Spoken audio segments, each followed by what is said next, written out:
સુરત શહેરમાં એક ચોંકાવનારી ઘટના સામે આવી છે, જેમાં એક સરકારી શિક્ષિકાને બીમાર પતિની સારવારના બહાને પ્રેમજાળમાં ફસાવીને તેમનું શારીરિક અને આર્થિક શોષણ કરવામાં આવ્યું હોવાનો કિસ્સો પ્રકાશમાં આવ્યો છે।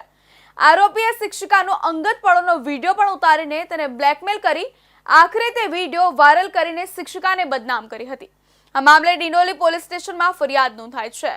ડિંડોલી વિસ્તારમાં રહેતી અને સુરત મહાનગરપાલિકા સંચાલિત શાળામાં શિક્ષિકા તરીકે ફરજ બજાવતી 46 વર્ષીય મહિલા 2 સંતાનોની માતા છે। મૂળ મહારાષ્ટ્રના ધુલિયા જિલ્લાની આ મહિલાનો પરિચય તેની શાળામાં અભ્યાસ કરતી 2 સગી બહેનોના પિતા વિજય અર્જુન આગળે સાથે થયો હતો। શિક્ષિકાના પતિને ટીબીની બીમારી હોવાનું જાણીને વિજયે તેમની સાથે સંબંધ વધાર્યો। તેણે પતિની સારવારમાં મદદ કરવાનું બહાનું આપીને શિક્ષિકાનો મોબાઈલ નંબર મેળવ્યો અને તેની સાથે વાતચીત શરૂ કરી। ધીમે ધીમે તેમની મિત્રતા પ્રેમ સંબંધમાં પરિણમી। વિજયે શિક્ષિકાને ગોડાદરાના ધ પેલેસ બિલ્ડિંગમાં આવેલી એક હોટલમાં લઈ જઈને શારીરિક સંબંધ બાંધ્યા હતા।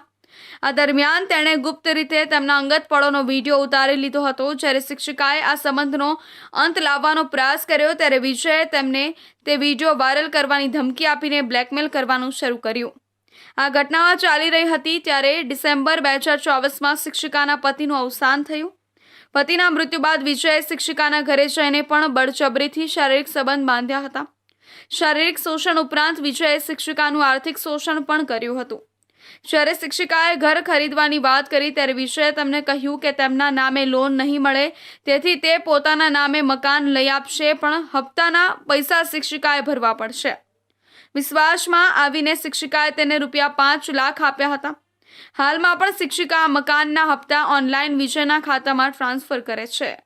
ડિંડોલી પોલીસ સ્ટેશનમાં તારીખ 7/9/2025ના રોજ એક રેપનો ક્રિમિનલ કેસ રજીસ્ટર થયેલો છે।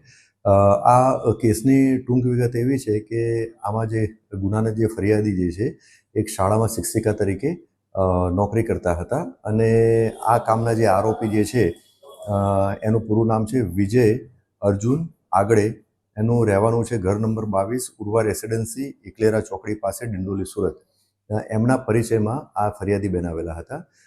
પરિચયમાં આવ્યા પછી એમના બંનેની વચ્ચે પ્રેમ સંબંધ થયા અને અમુક લાલચ આપી અને ફરિયાદી સાથે આરોપીએ શારીરિક સંબંધ બાંધ્યો। ગુનાની તપાસ દરમિયાન અને ફરિયાદની વિગત જોતા અમુક વખતે આ ફરિયાદી બેન જોડે આરોપીએ જબરજસ્તી પણ કરેલી છે અને જબરજસ્તી કરી અને શારીરિક સંબંધ બાંધેલા છે।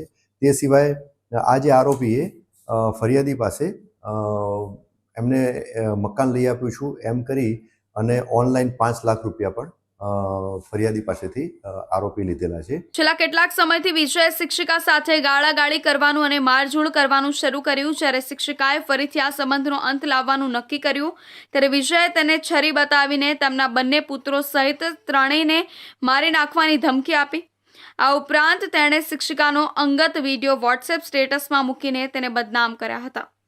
આખરે ત્રાસથી કંટાળીને શિક્ષિકાએ ડિંડોલી પોલીસ સ્ટેશનમાં વિજય વિરુદ્ધ શારીરિક અને આર્થિક શોષણ તેમજ બ્લેકમેલિંગની ફરિયાદ નોંધાવી છે। પોલીસે આ મામલે તપાસ હાથ ધરી છે।